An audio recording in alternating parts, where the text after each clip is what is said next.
talked about, some of the things I was saying that I thought we could benefit from, but I'll just let you take it away. And then, I'll let the students chime in. Guys, if y'all want to put yourselves on mute, and then when we get to questions, y'all are welcome to, I know some of y'all had some questions about stuff you read in the book, and then other questions, you're welcome when we get to that point to ask those. But do you mind starting by, for some of our incubator students have tuned in, just telling them a little bit about your background briefly before we get started? Yeah, sure. And look, y'all can ask me a question anytime, no big deal. Launch any Scud missile you got. Okay, so so a little bit of my background, then I'll tell you the 5 categories of things I thought we could explore, and then y'all can fire away. So my background, look, I'm a native Texan.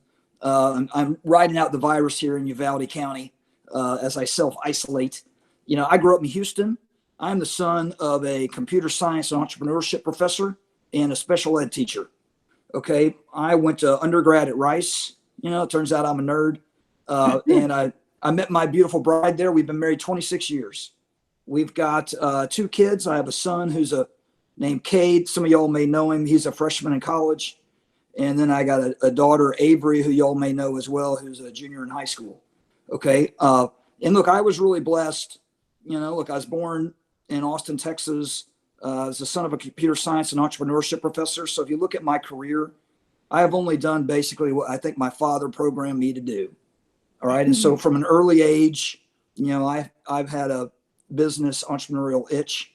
And when I got out of school, I went to work on Wall Street. After that, I went to Harvard for business school. And that's like going to Disney World for school. I mean, it's ridiculous how nice that place is. And then after that, I just went to work. And what brought me to San Antonio was Kit Goldsberry. And I worked for Kit for a couple of years in his investment firm. And then I was lucky to join Rackspace. I was at Rackspace for, 14 or 15 years. And then the last 5 years, I went and started a, investment platform out of Austin, Texas called Build Group. So today I'm just a, entrepreneurial investor guy. Good enough on the background? That's perfect. Thank you. Okay. Oh, one really notable thing about me, I should tell you. Okay. I actually think I can make baby back smoked ribs as good as any restaurant you've ever been in. Okay. And if we weren't self-isolating, I would have brought you some. And they are totally awesome. Okay. But anyway, we'll deal with that another time. Okay. So here's what I thought we could cover. And y'all just let me know what you think. Number one, given the world's nutty, and I'm old and I've lived through a couple nutty things. So I wanted to share with you my pandemic playbook. Okay. Then number 2, Awesome. As part of that, I thought we could talk about, different opportunities today. All right. Number 3, I thought I could share with you just, sort of my version of what it means to, some of the secrets to having success or achievement. Number 4, since y'all are all headed to college, I figured I ought to give you a few college ideas. All right. Then number 5, I thought I'd bring it back to just, what it means to be an entrepreneur. Because my understanding is, in this Accelerator program, y'all are for the most part focused on being entrepreneurs or business folks. So is that okay? Yeah. Sounds great.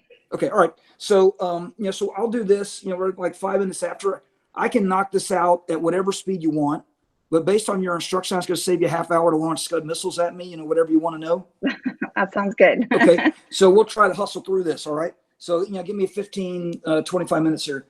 So on the pandemic playbook, what I would tell you is in times like these, the things that make entrepreneurs successful are the things all of us need as individuals, I think, to navigate this. All right. So let me tell you what I mean. All right. I think clearly, the world's going through a whole bunch of change. Okay. And for, most, I think the students in the line, in the class, you might remember 10 years ago and how hard that was economically. I would just tell you, you ain't seen nothing yet.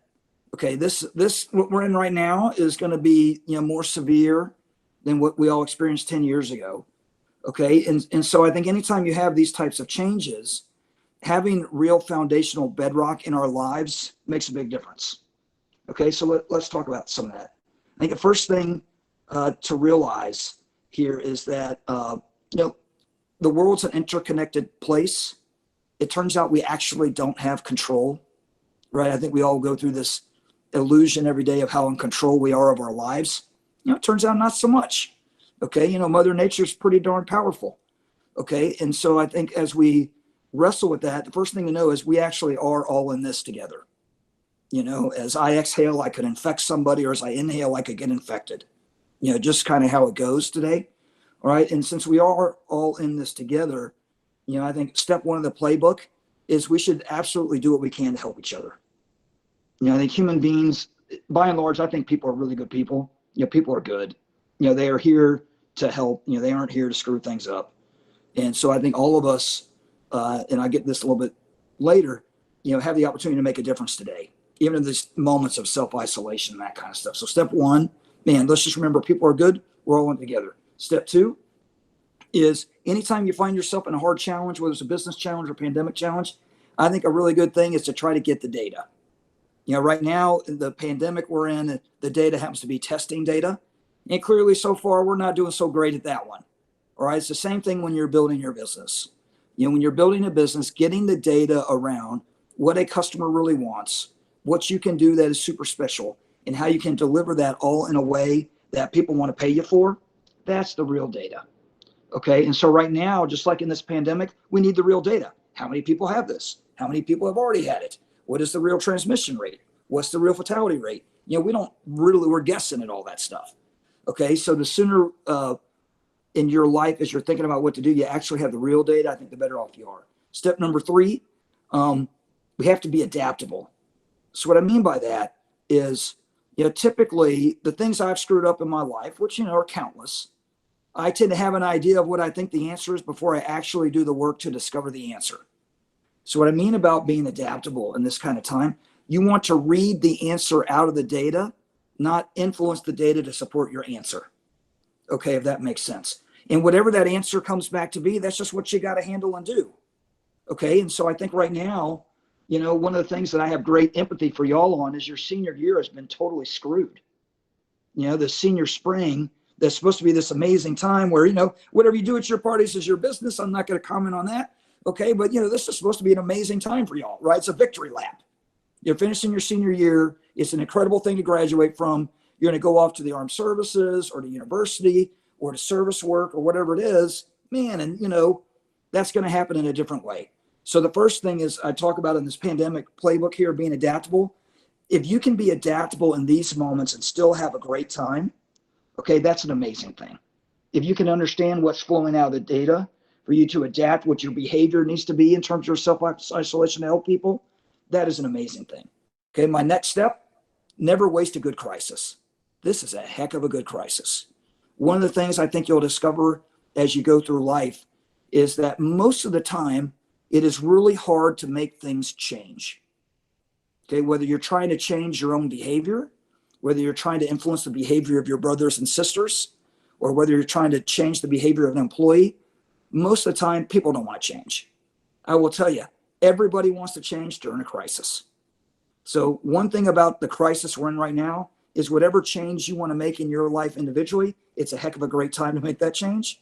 Whatever kind of change we need to make on a societal level, it's a heck of a time to make that change. Whatever change you need to make inside of your businesses, it's a heck of a time to make that change. So I'll give you examples. You know, I'm an investor in, I don't know, like 30 companies.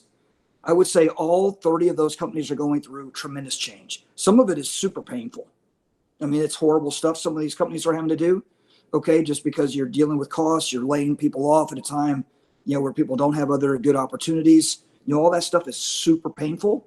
I would just tell you, you know, if we deny the crisis and put our head in the sand and act like it's not happening, it's just going to get worse. So embrace the crisis, embrace the grind, embrace the hard work. It's just how it goes as being human. You know, if you will, my contention is everybody on this line is touched by this crisis and going to make it through it. Okay. And I think you will be stronger off once you get through it. I think you'll be better off once you get through it. And I think you will develop a mastery of how to handle things like this. So the next time you come across a crisis, it'll be easier for you. Okay. So that's what I mean by don't waste a crisis. Embrace it. And then the last thing I tell you on the pandemic playbook is get the defense out of the way early so you can play offense the rest of the time. Okay. So let me tell you what I mean by. So in businesses right now, you know, most companies, unless you're selling like, you know, medicine directly related to the coronavirus or something, the reality is your revenue is shrinking. Even if you're a gas station, people aren't driving as much. Gas is down. I mean, you can't sell a new car today. None of us could sell our houses today, right? So revenue's shrinking. So what we have to do is we have to make the painful decisions to get our expenses to match that revenue. But then once we're through that pain, then it's about going back on offense to figure out how to grow again. Okay, so I would encourage you, my last step in the playbook is get the pain out of the way early so you can start playing offense. My prediction for you is you will see some companies and some business leaders that just are transparent and truthful. They get all the facts out there. They deal with it. They do one round of layoffs and they move on.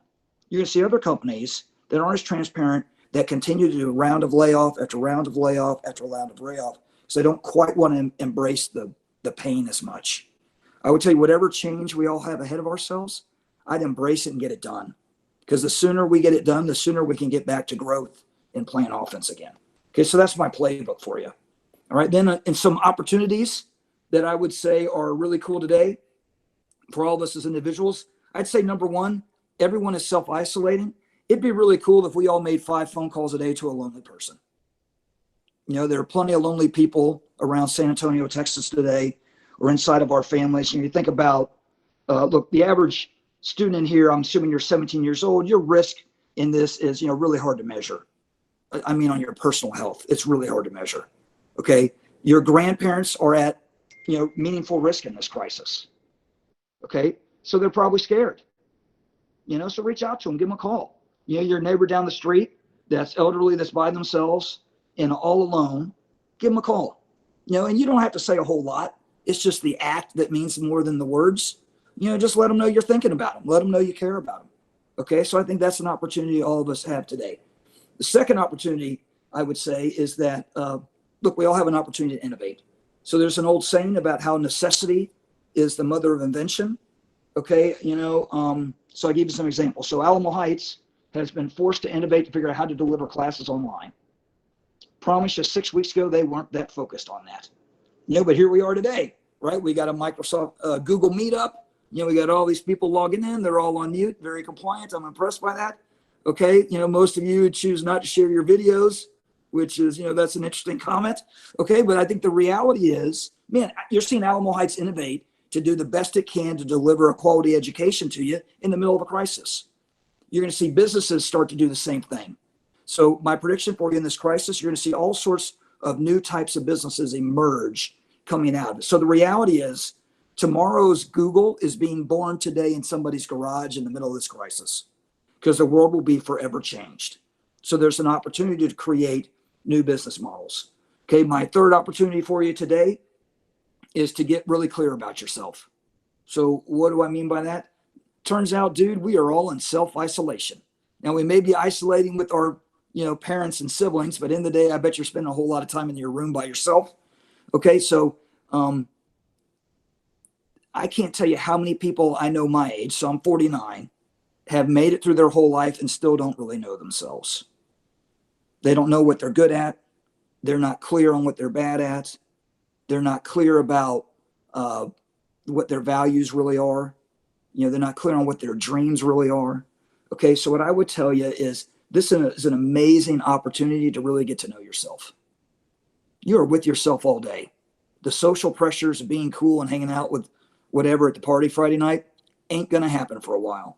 You're stuck with yourself. So if you're stuck with yourself, instead of saying, man, I'm stuck with myself, I would change that. I get to go know myself really well. Right. So I think actually trying to have some moments of clarity around, who you are, what you want to do in your life, what's really important to you, what are your values, how do you think about yourself spiritually, all that, learning to manage yourself. And if you can do this work in a way to where at the end of it, you actually learn how to really love yourself or at least start that in these times, I think that's an amazing thing you can do. All right. Because all of y'all in class, you've got a 70-year journey ahead of yourself. I've got 30 years left on mine. You've got 70 on yours. Okay. The sooner you get clear on yourself and understand what you're really put on this planet to do and what your innate talents and strengths are, the happier and more fulfilled life you're going to lead. Okay. So that leads into my next topic, which is secret to success. Okay. So here's what I think it takes, and y'all should ask your folks, your neighbors, all that stuff, your teachers. So I would say, first thing is the topic I just gave you. You got to know yourself with real clarity. Okay. So I'll give you an example. It doesn't matter how much I practice golf. I am never going to be a pro golfer. I don't care if I take 10 million more swings. I am not blessed with that talent. Okay. So getting a good diagnostic to know what you're good at is super important. Then once you know what you're good at, I think the next secret to success is investing in it. I feel like we live in a world, like when I was a kid, man, my mom used to smack me around, not physically, but, just metaphorically here, about keeping my room clean. It turns out I'm a messy dude. I've always been messy. I don't care how much you instruct me on organization. I stink at it. But I have these other things called superpowers where I'm amazing. So what I choose to do is invest in my superpowers, and I don't care if my room's messy. Turns out it doesn't really have that big an impact on my performance. So what I would encourage you to think about in this is once you know what you're really good at, invest in those things so they are superpowers. All right, so you are as good as you can ever be at it.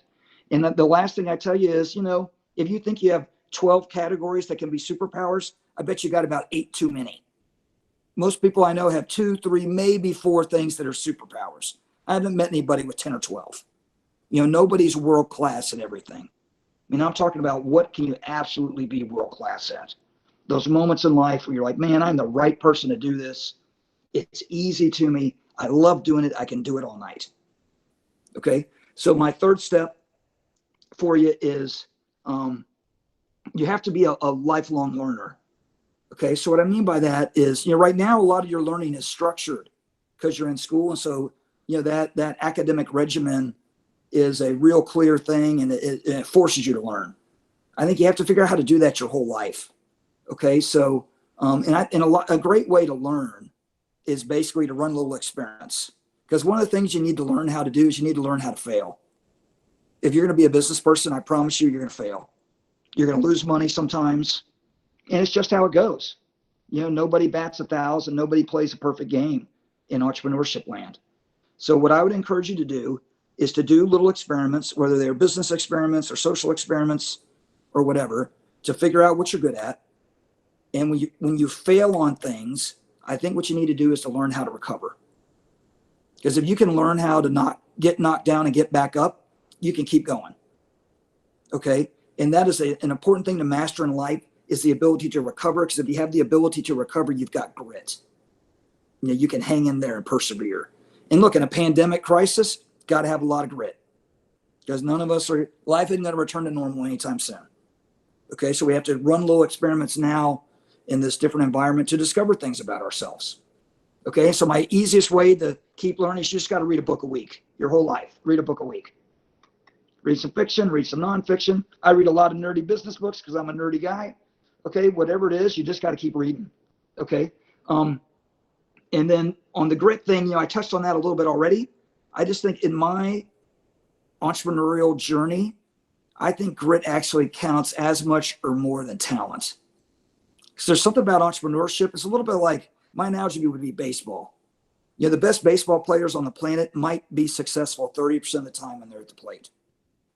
So 70% of the time they fail. I think entrepreneurship's got even a higher failure rate than that. So in order to stay in the game, it's really hard.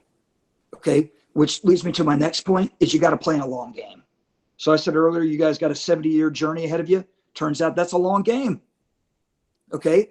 And so if you get clear on yourself now, if you have grit, if you have an ability to recover, if you read a bunch and keep learning, if you invest in yourself, you can play a heck of a long game.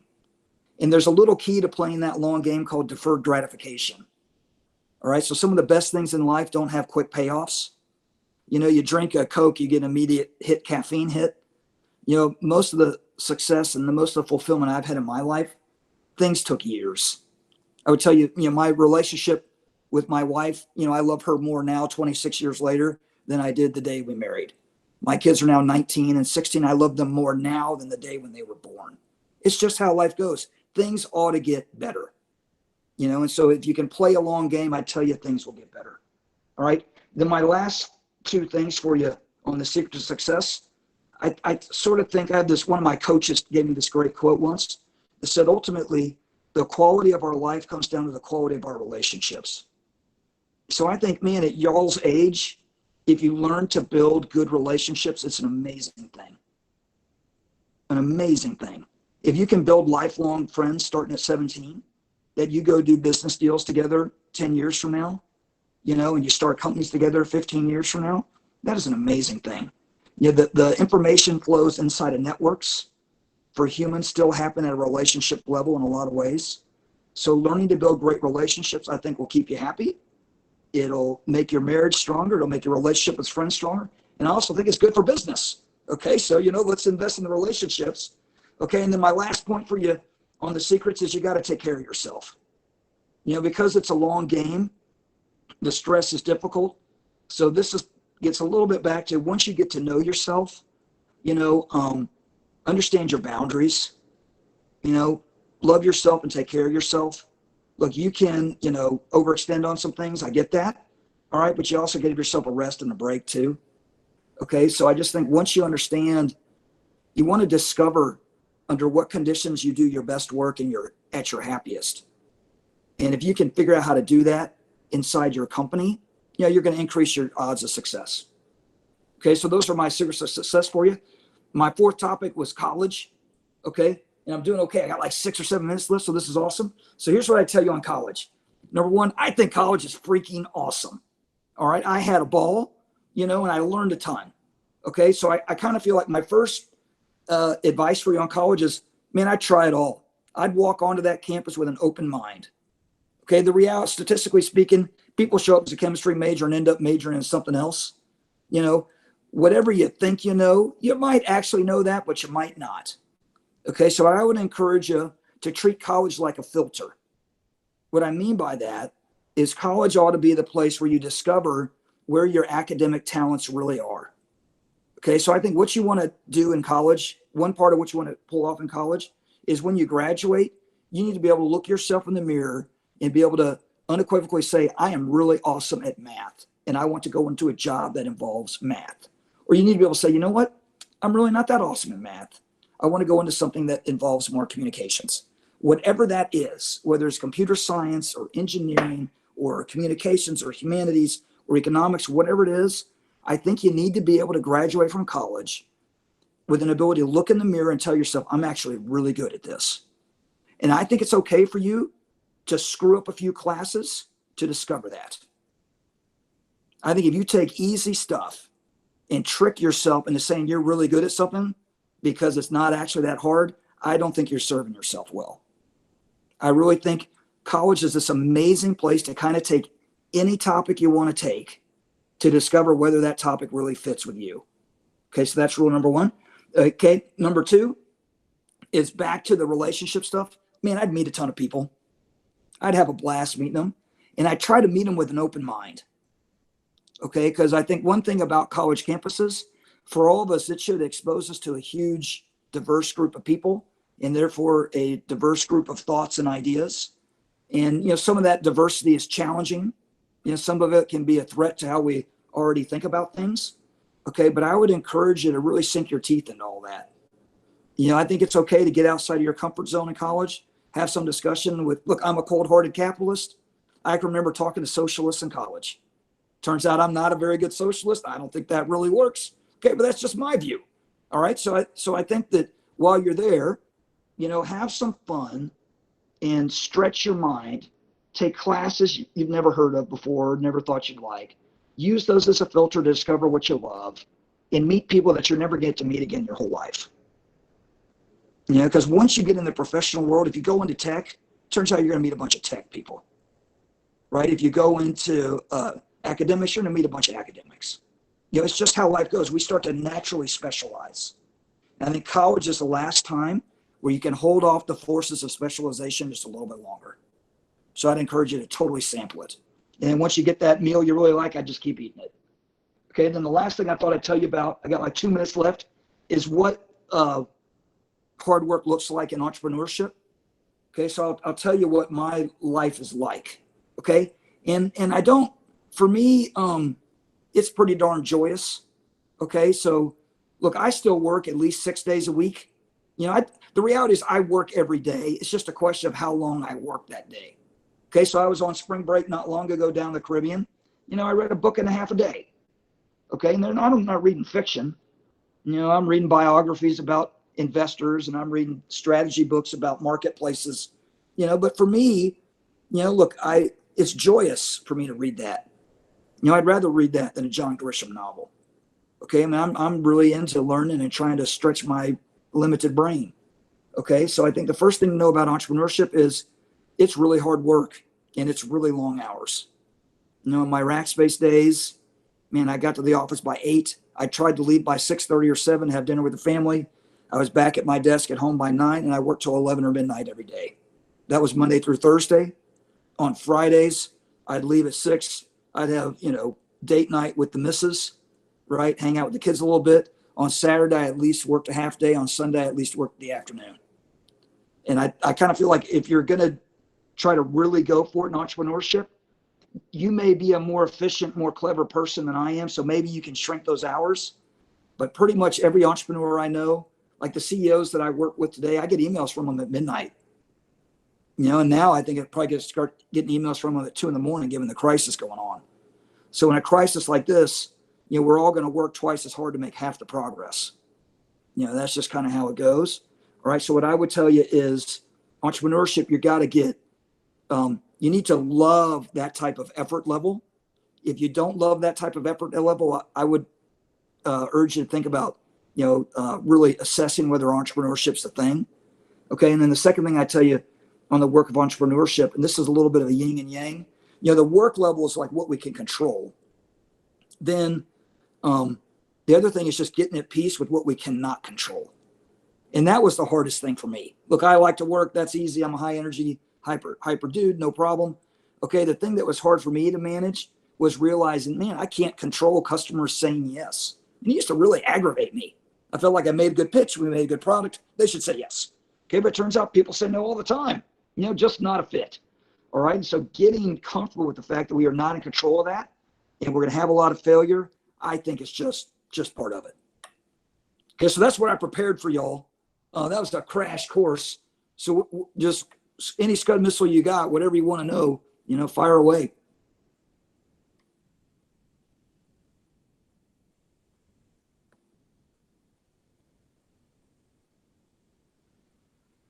I have a question. So this is kind of a basic question. Sorry. Okay, do you want me to go? Yeah, Grace go and then Jack go. Okay, hi, I'm Grace Tippett. Hey, are you related to John? Yes, it's my dad. Yeah, I talked to him the other day. He's awesome.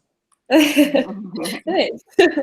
So in your book, you talk a lot about speculation, and I kind of was just wondering more clarity on it, and like when it can be really good and when it can be really bad, and just like exactly like what it is. You're talking about the speculation in markets? Mm-hmm. Yeah. So I think you're seeing it right now. Okay. So, earlier I talked about, needing to get the data to really make an accurate decision, an accurate path right now. So if you've watched the stock market since the beginning of the month, it's fallen at a record pace. Okay. The reason it's fallen at such a record pace is it turns out humans, we freak out when we don't know what's going to happen. All right. And right now people are speculating about how long this virus is going to happen, how long it's going to shut us down, how many people are going to get sick and die, etc. So I think in the absence of solid information, people speculate. Sometimes speculation is helpful because I think it helps us vent things. I think other times speculation is harmful because it's just panic, And so my view of it is, speculation is a natural human thing. The reality is, it's like my last point about being an entrepreneur. Somehow we have to get comfortable with not being in control. Okay. When markets are speculating, I think they're sort of having a cathartic moment around realizing they're not in control. Right. So if they don't know, therefore they're not in control. Therefore they panic sell. And most of the bad speculation tends to be panic selling. Right. Every now and then you get speculation to the upside where a bubble will form. The most famous one happened in Holland with the tulips.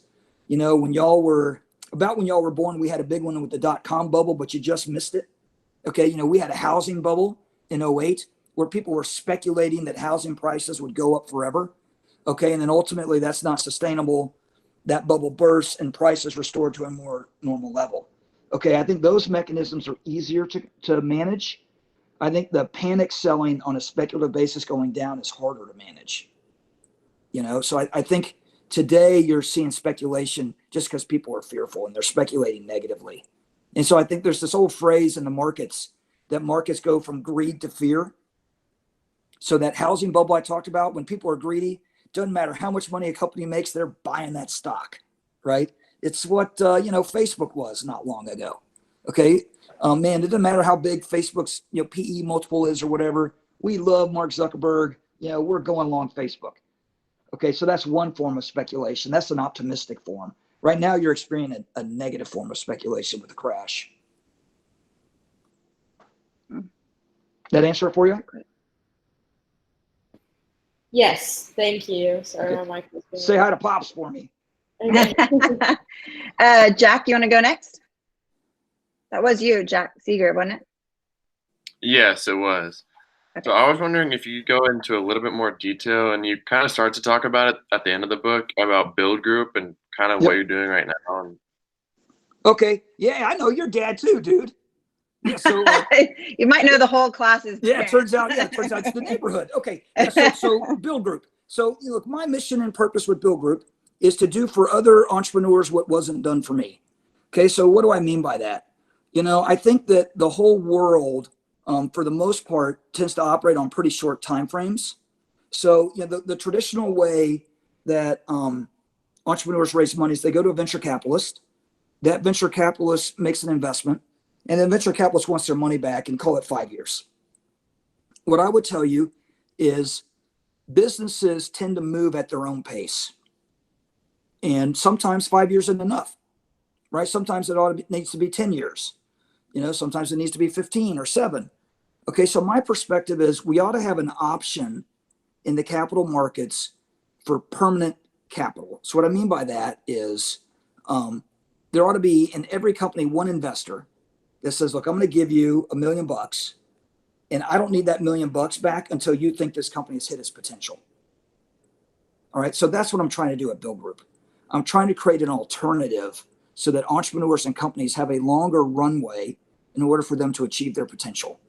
And so I think it's good for the company. And I also think it's good for my checkbook. So it turns out, all of us pay taxes. All right. And there's all sorts of nuance to what I'm about to tell you. But the net of it is, for those of us that pay taxes, we would rather have an investment in a company that we know and understand and have that company grow longer than sell it sooner and bear the risk of trying to find another good company. Okay. And so what I'm trying to do with Build Group, all my shareholders, some of which are y'all's parents, okay, are taxpayers. And so what we're trying to do inside of Build Group is maximize our wealth on an after-tax basis. The way I think we do that is we build companies longer. So instead of selling a company at year 5, if we can sell it at year 7, when it's 50% more valuable, I would rather do that. Most VCs would not do that because in order to hold it 2 more years, they want it twice as valuable, not 50% more valuable. I think I'm better off holding it those extra 2 years, making 50% of my money, deferring my tax bill from 2 years earlier versus selling out sooner, paying taxes sooner, and then trying to find another company I like as much. Because a dirty little secret in investment land is there aren't actually that many great companies. So when you find yourself in one, I think you should keep it as long as possible. Don't just swipe right or left. Fall in love with that thing and keep it. Hold on to it, nurture it, invest in it, make it better.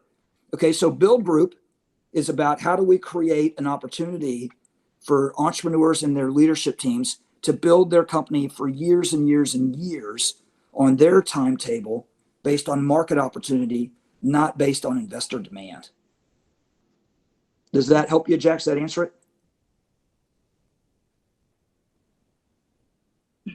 Yes, sir, it does. Okay. Perfect. Going off of Build Group, I was wondering, How much of your decision to invest comes from a gut feeling about the company and the idea, and the people involved with the company, and how much of it is actual like technical analysis of what the company is doing? Yeah, good question. Okay, so I have this little internal artificial intelligence program I call Solomon. Okay, because I like Proverbs a lot, and so I'm trying to get to a world where Solomon's in charge, that it's purely quantitative and it's purely objective, because it turns out I'm an emotional critter and I screw up all the time. All right. So I'm trying to get to that world. The reality is today, the technology is not good enough to do that. Okay. Autopilot is amazing for airplanes. Autopilot is not amazing for investing. Not yet. All right. I hope to be able to build that over the next 10 years, but I don't have it built yet. So what I do today is it's one part each. Okay. So we have a disciplined process to where we score things. So I talked earlier about y'all having college as a filter, and I would propose you optimize for discovering what you're really great at. Okay, we have a filter optimizing for fit. That fit is it a company where Bill Group can be an investor and make a difference in that company? That's what we're trying to describe as fit. So we have a 5-factor scoring model around that. It's their business model, it's human capital, it's the financial margin structure, it's the growth system, and it's the competitive moat. Okay, so that's our scoring methodology, and there's all sorts of analytics inside that. So we score it, all right? And so we have humans score it, and we have Solomon score it. And then we have this Darwinian competition between the machine and the human. Now, right now, the human still gets to win because I'm in charge, all right? Solomon's not in charge yet, I'm in charge. So even if Solomon thinks it sucks and I think it's great, sorry, Solomon, all right? But I'm trying to get to a world where Solomon's in charge and I would want to defer to Solomon. I'm just not there yet. How far away do you think that is? 10 years. I mean, there's some things today I'd say unequivocally Solomon's better than I am. So here's the thing that Solomon's not better at. Okay, so we have all sorts of scoring models to try to make predictions around how successful you would be if you were the CEO. So we're going to look at things like what you studied in school, where you went to school, what your prior success has been, have you published articles, that kind of stuff. And as much as that is predictive, it just turns out people are these amazing little critters and people break code all the time. Okay. And people have an ability to innovate in a way that we cannot predict. All right. And so I think the number one success factor for any company, I think, is the leadership team. Right. It's, can they create a good strategy? Can they attract amazing people? Can they create a service or product of value? Can they navigate a pandemic? Can they inspire people to do great things? Do they treat people properly? All that stuff. So people are the biggest factor. I'm better at the people than Solomon is. Where Solomon's better than I am is that business model stuff, that financial analytics stuff, because I kind of want to round a number up or down. Solomon never does that, dude. Solomon doesn't round anything. He is precise on this stuff. All right. So I think the real interesting mystery about it is the number one success factor is people. And that's the hardest one to quantify. Do you have another question? No, that's perfect. Thank you. Yeah, sure. Pleasure. Lucy had asked to ask the question next, and then I think Max has a question. Yes. Hi, Mr. Napier. I'm Lucy Gibbs. So at the beginning of 2001, in your book, you were talking about how the shareholders wanted to sell and you were in charge of beautifying Rackspace, so it was appealing to them. But you, on the other hand, had this aspiration to create this huge company that would be a object that would supply San Antonio with jobs, which I think is fantastic. But everyone was determined to sell it. And then after the sale went through because of 9/11, people were still very determined that they wanted to move on from this. How were you able to instill the passion and the vision that you had for Rackspace into all of the people that you were working with? Oh, yeah. Okay. That's a good question. So I would say this experience informed the formation of Bill Group, which got to, Jack's question a minute ago, right? Because this to me was that first moment around, holy crap, I want to live in a long-term world, but I'm surrounded by people that don't. It personally drives me bananas, right? I'm just not a fit for that. All right. So what I would say in terms of getting, people from down here to up there in terms of belief, because it's really about belief. It's about creating belief in people that if they persist and they hang in there, things will be better in the future than they are today. So it's just about belief, right? Which is an interesting challenge. Okay. I would say I didn't do it alone. I think, anytime you're trying to have a movement, a critical mass really helps. Okay. Well, I may have been, a catalyst in that. There was really quite the coalition that was doing it. So here's what I think has to happen in order to create belief in a population. So imagine, let's just do it based on the pandemic we're all going through right now. Because, there's right now, the question a minute ago about, speculation being a negative factor, a lot of the negative speculation now is because we lack belief. We don't know what's going to happen. So here's what I would like to see out of our leaders to restore belief in society. Okay, number one, it would be the transparent flow of information.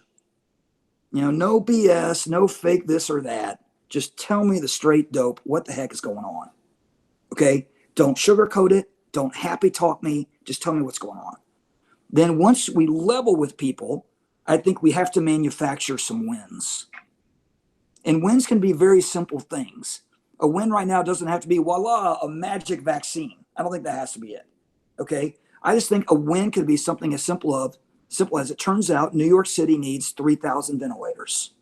Here's the plan to deliver 3,000 ventilators there by next Thursday. And then next Thursday say, you know what? We delivered the 3,000 ventilators. That will start to restore at least a measure of belief around how we are going to pull through this. And so I think it's level with people, manufacture some wins. With those manufactured wins, you'll restore some belief. And then at some point, you got to do a crazy Ivan and totally go for it.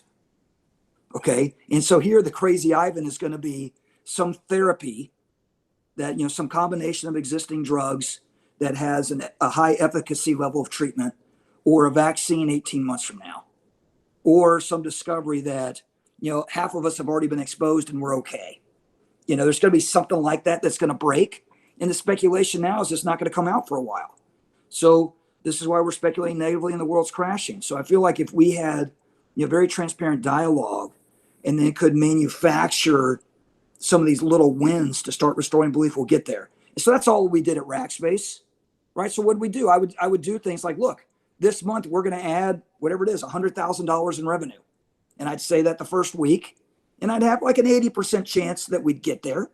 Okay. And then once we got there, it turns out I manufactured a win. Okay. All this. So we have to take risk in all this, right? We had our round of layoffs.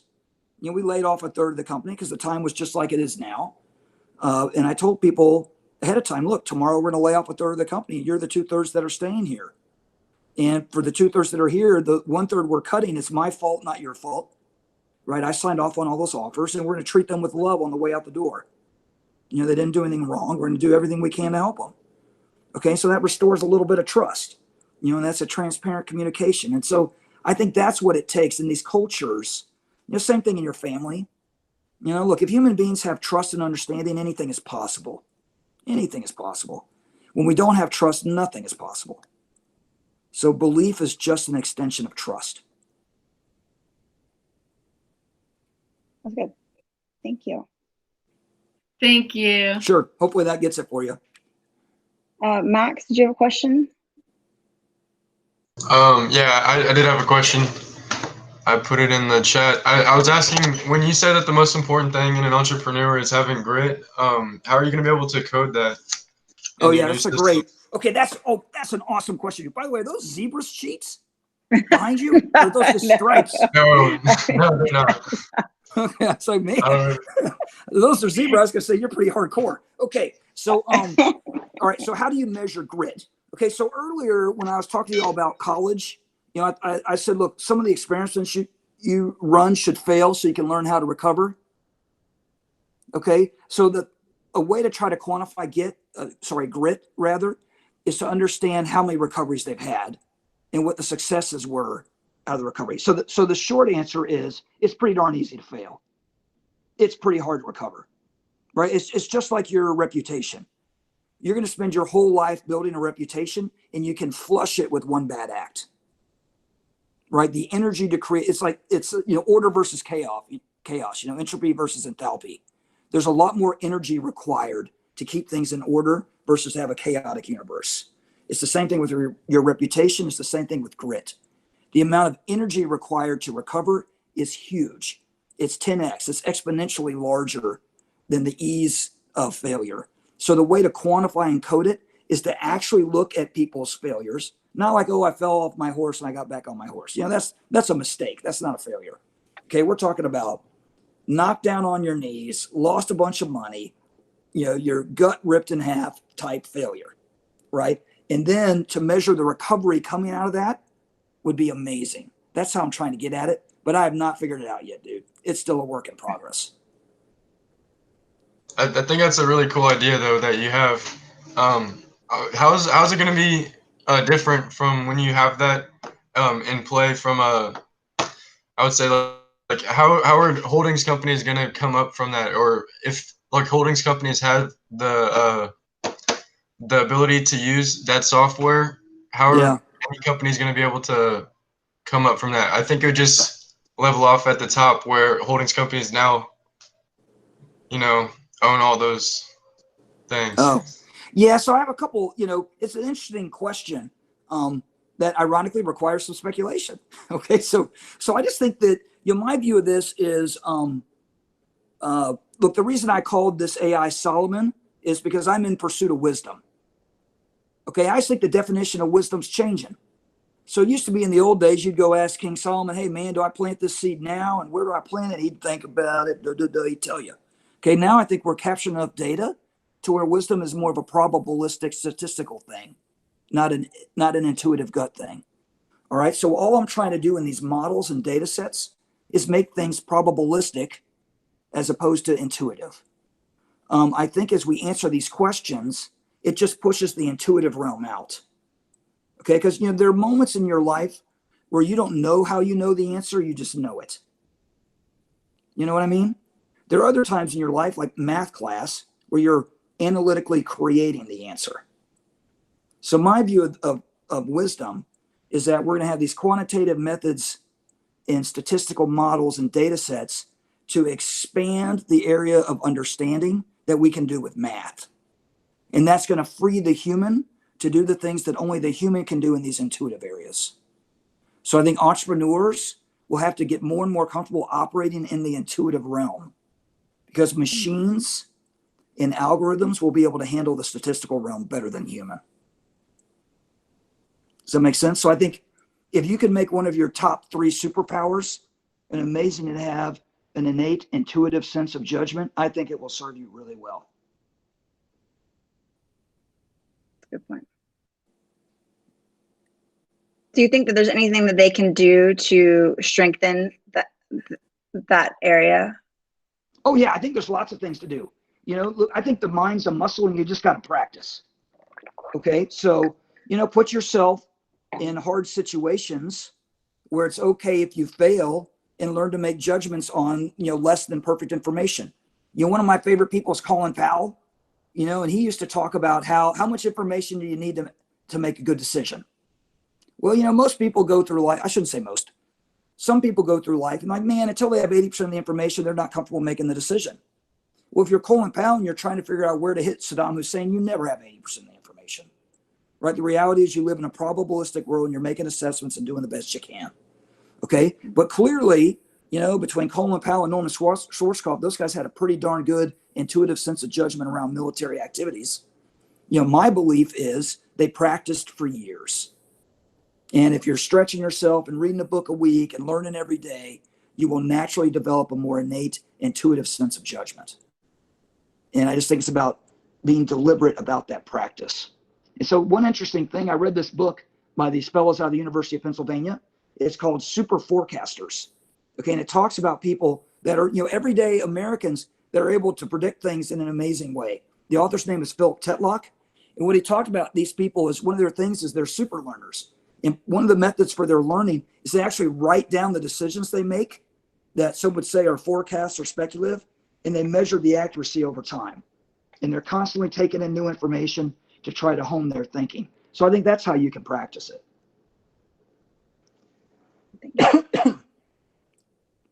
Who's next?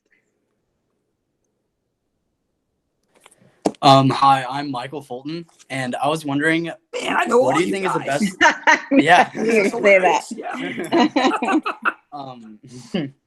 I was wondering, what do you think is the best way to instill belief in an investor for your business idea? Okay, so I have a few thoughts for you. I think when you're young, it's about number one, passion. Okay, and number two, being thoughtful. Which sometimes, passion and thoughtfulness are enemies. Okay, so somehow you've got to make those two things square with each other. All right, so I think early on, the number one thing I think in the early days for us at Rackspace when we were pitching is, it turns out we were in the internet and nobody knew anything about the internet. We knew as much as anybody. So I wasn't at an information disadvantage relative to anybody else because it was brand new. And, we were in our late 20s. And so we just pitched on that. Like, look, it's a brand new field. We're some of the youngsters in the crowd. We've got good talent. We're going to figure it out. Okay, that's how we did it. I think over time, there's a new book that came out from this professor at Northeastern University in Boston, Mass. His name is Laszlo something. I went and met with him in his lab. He's a physicist. And the book is called The Formula. And the formula basically gives you, it's his success formula for entrepreneurial activity, which gets directly to your question. So what the point is, as you go through life, one success begets another. Okay. So he calls this fitness. So the reality is, so you got a bunch of banners. So we'll pick on TCU. Okay. If you go to TCU and crush it at TCU, all right, and then you start a company, all right, you have a natural affinity to people that went to TCU because you went there and crushed it. So other people that went to TCU and crushed it are going to have a natural affinity for you and be more emotionally predisposed to back you. Okay, just how life works as a human being. All right, Laszlo would call that fitness. Then once you create one successful company, your ability to raise money to create a new company in that same space, the probability of your success goes way up. It goes exponentially up. The hardest success is your first one, right? Once you have one, they should start compounding. Okay, and the way you create compounding in your success is to play to your strengths. So get clear on what you're good at, figure out who your tribe is in your network, and create companies that are related to prior successes. So for me, look, I'm a nerd. I'm the son of a computer scientist. I work in the tech industry. I went to Rice because I'm a nerd. I went to Wall Street to learn numbers. I built a company, and now I invest in companies like the one I built. All that's a pretty tight story.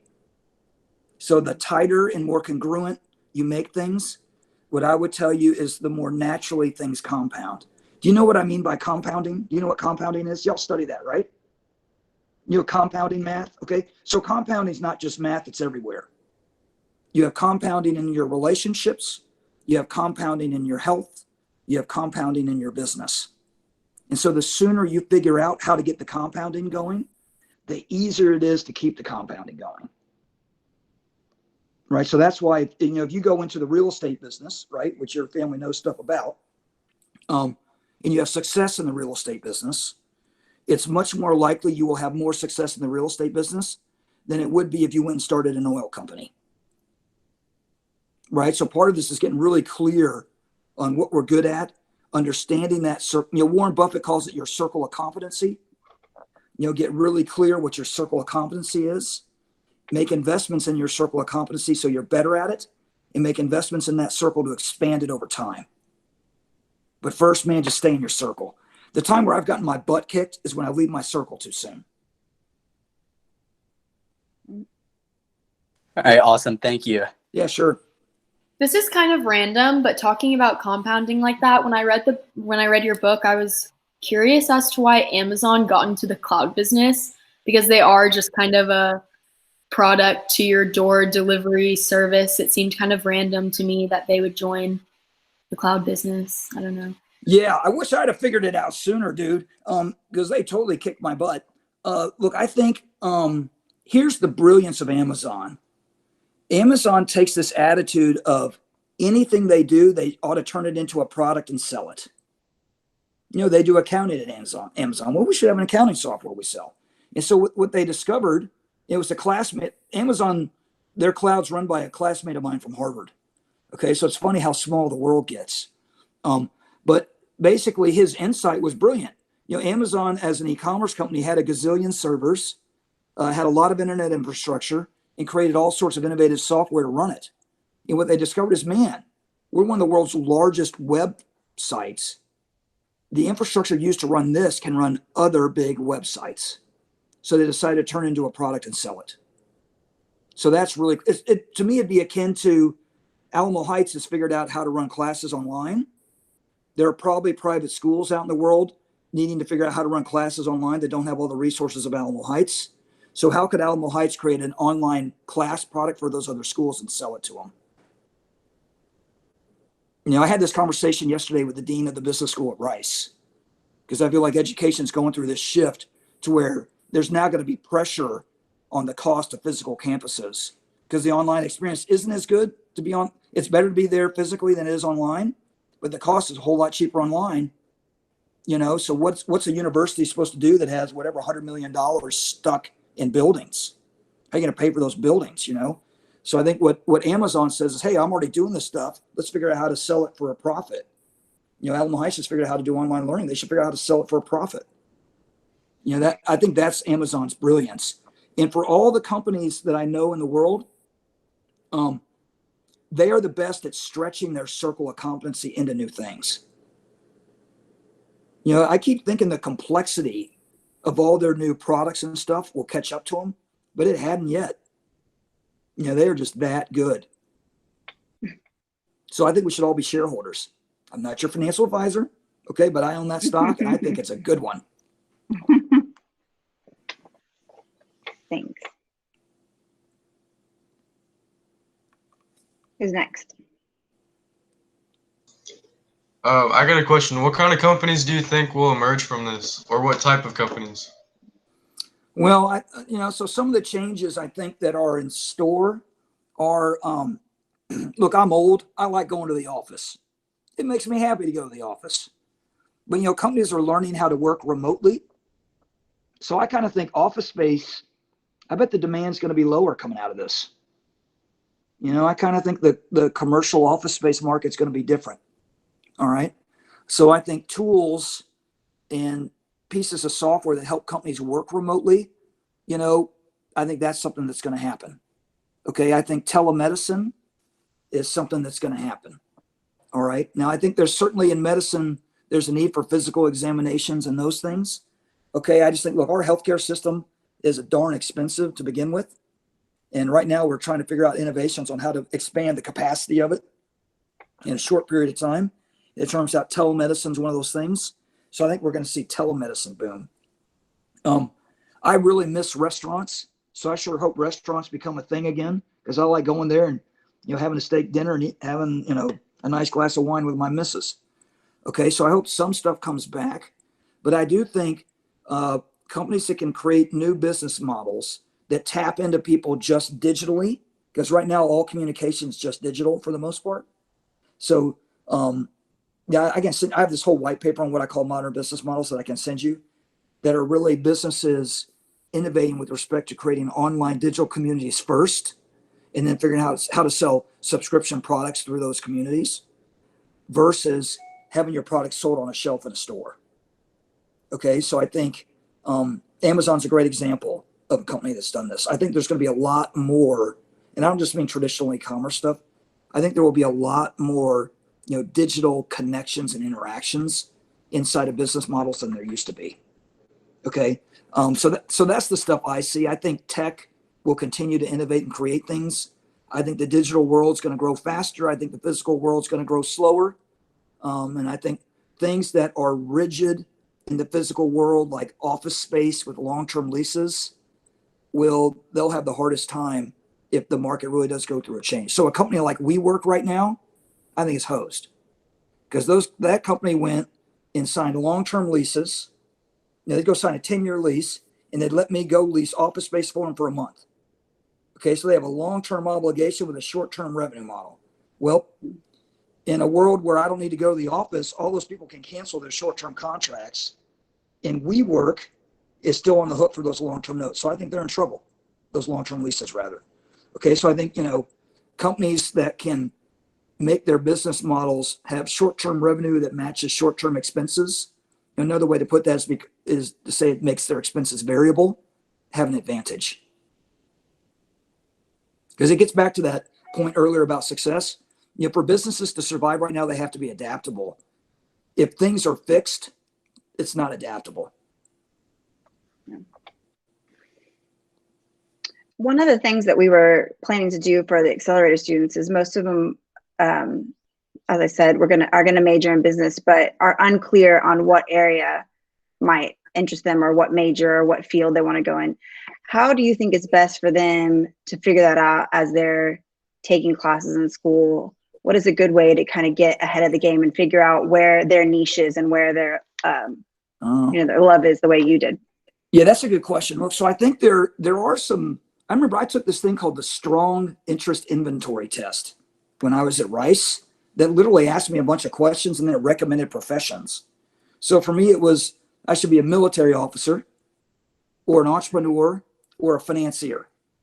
And I kind of feel like it got it right. I didn't go in the military. All right. I kind of regret that actually, but I never did that.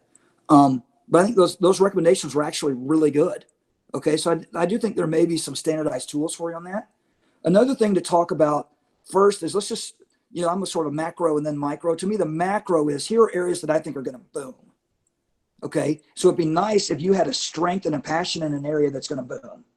Because let's just say you really like horseback riding. And so you just love making saddles. But boy, I don't think it's ever going to grow much. Okay. Unless you can market to high end equestrian people like Bill Gates. Okay. Otherwise, I think that's a pretty rough one. Okay. So let's focus on some areas that are going to boom. Okay. I think in general, for y'all's generation, you're digital natives. So digital businesses, being able to interact with web scale systems, being able to write code, being able to do data science and AI, the Solomon project I talked to you about, all that, it has a tailwind to it that will grow forever. A related category there is investments, okay? Because, investments are very data driven. So as these systems get better at handling data, I think investment systems are going to get better. Okay, another area that I think we're seeing right now in this pandemic is biosciences. There's an interesting convergence between, computational capability, biology, and chemistry. Okay, and so, I think right now we write a bunch of software. DNA is kind of like software. An algorithm's a set of instructions for a system to do things. DNA is a set of instructions for our biological system to do things. Okay, so you're going to start seeing people hack DNA in a big way. All right, so I think this will be a good thing for humanity. We'll be able to cure disease, create, immunity to viruses, all that kind of stuff.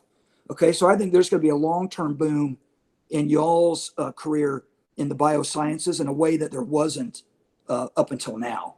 Okay, so a way to find your niche. If you go back to your superpowers, and let's just say there are 2 academic areas you really love, figuring out where those 2 academic areas converge in the business world might be a heck of a great thing for you. Most of the revolutionary businesses that happen are when, people take innovation across industries and create a new one. Okay, so if you look at the rise of a Google or an Amazon or a Microsoft or something like that, you have this increasing technology capability that creates new opportunities. Those new opportunities form new industries.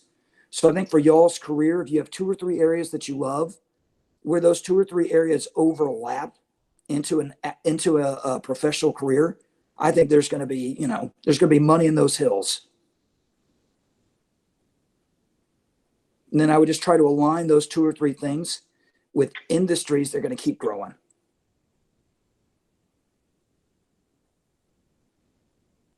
That's good. I have another question unless somebody else has a burning question that y'all want to ask about something you read that you're waiting on. One of the things you talked a lot about in your book was your relationship with Daisha. And I was just curious if you think that success comes at great sacrifice. she kind of led what you wanted to do, and she followed, and you talk a lot about that. Yeah. And I think that can be lucky, because that can also go very wrong. You know, some people Yep. don't want to stick by that. So what do you think about that question? Yeah, that's a good question. So the thing is, you know, with Daisha, I don't know if y'all met her, some of y'all met her. Look, she's awesome. And I think she, you know, for whatever reason, you know, we talk about grit. She's got more grit than I do. You know, one thing she taught me early on, she wins every fight we have. And here's why. She has a higher tolerance for relationship pain than I do. I'm a total pansy. That woman, man, she can dig in, and she's just tough. Okay. And so the thing that's so great about her toughness is the answer to your question. She's tough. You know, she was able to hang in there, because a lot of time I was absent. And even when I was there, I was still absent, because I got 50 conversations going on in my head, and I'm worried about a data center outage in Hong Kong, and China hacked me and all that crap, you know? And so it takes a really special person to be married to a nut job like me. And, you know, Daisha's that person for me. So I think what really helped in our relationship was, you know, she's an entrepreneur herself, in that, you know, she's a physician and she ran a radiology group in town that serves the Baptist hospitals. Okay. And so she has, you know, she's every bit the entrepreneur I am. Okay. And therefore understands it. And then I think that I didn't know this about her when I married her. You know, I knew she was beautiful and talented and loving and all that stuff, but I don't think I really had a sense for how darn tough she was, how much grit she has. And so that's why I kind of think, to the question earlier about grit and how you measure it, I think for everybody on the call here today that wants to be an entrepreneur, you got to have a lot of grit to do it. And what this question's making me realize, which I hadn't really realized until you raised it, is so does your spouse. You know, your spouse has to have a lot of grit for that journey, or else, man, I fear it may not work for you. You know, and Daisha's every bit as, you know, she's tougher than I am. So I just think she brought that to it in a way that, you know, that was just me being lucky. You know, that was just luck. I didn't think about that specifically when I asked her to marry me. It just turns out that's how it worked. I have a question. Go ahead. No, you go ahead. Go ahead. Mr. Napier, one of the things you talked about today was building relationships, and also in your book, you refer to it often. And I love the part where you said, I decided that I wasn't going to be friends with my employees anymore because it made it too hard when I had to fire them. Yeah. And then you realized that that wasn't going to work for you. Yep. What is your number one piece of advice, or your one ingredient that you would say has been most important when building relationships with your customers, with your employees, with all relationships? Yeah. So I would say the number one thing is authenticity. You know, I think it's, you know, my comments earlier about really getting to know yourself is, I feel like a lot of people I know trick themselves about who they really are, you know, or have a false perception of it, or, you know, like for people like me, full disclosure, I think I'm cooler than I really am. Right? I mean, look at me, I'm not cool at all, but I think I'm cool. Okay. So there it is. That's me tricking myself. All right. So I think the first thing is, once we're honest with ourselves, we can be honest with others. And until we're authentic with ourselves, I don't think we can be authentic with others, or at least it's hard to be. And so I think if our objective is to build an enduring relationship, you know, I think we have to be transparent and authentic with them. Okay. And so for me, that's the thing, is that, you know, I'd never, like in a sales process, I've never been able to trick anybody into buying something from me. You know, people sniff it out. It's like, oh yeah, you know, it's like Obi-Wan Kenobi. These aren't the droids you're looking for. You know, I can't do a Jedi mind trick on people, you know? So I think we just have to for me, I just have to be at peace with who I am and the product I got. And I just try to discover whether or not what I have is a good fit for that other person. If it's a good fit for that other person, we're going to have a great relationship, and, you know, we'll do business together. And so it's the same thing with my friends. You know, I'm just trying to be authentic with them. It's the same thing with my kids and my wife, you know. And I think part of being authentic is to realize that, you know, while we're all interconnected, that doesn't mean you have to be friends with everybody. You know, I mean, I think part of having a happy, joyous life is to have appropriate boundaries, you know, and being authentic and where that boundary resides. And so I kind of feel like if we can master who we are, be transparent and open, solve for fit with others, and then have a boundary where necessary, that'll lead to a bunch of good relationships. Great, thank you. Sure. And I got to go in a couple minutes. I got to. Well, that's our time. But we really appreciate your time today, and thank you for giving us great feedback and spending time with us today. We really appreciate it. Oh, look, my pleasure. Call me anytime. Happy to help you. Sorry your senior year got messed up, but hopefully your senior summer could rock. Right? Once this is over, there'll be so much pent up demand for fun. You know, it'll be fantastic. I worry about their freshman years, to be honest with you. But hopefully it launches. Yeah. Guys, y'all can unmute and say bye and thank you. And thank you again, Lanham. We really appreciate it. Yep, sure. Yep, y'all take care. Thank you. Thank you. Thank you so much. Bye, guys. See you later.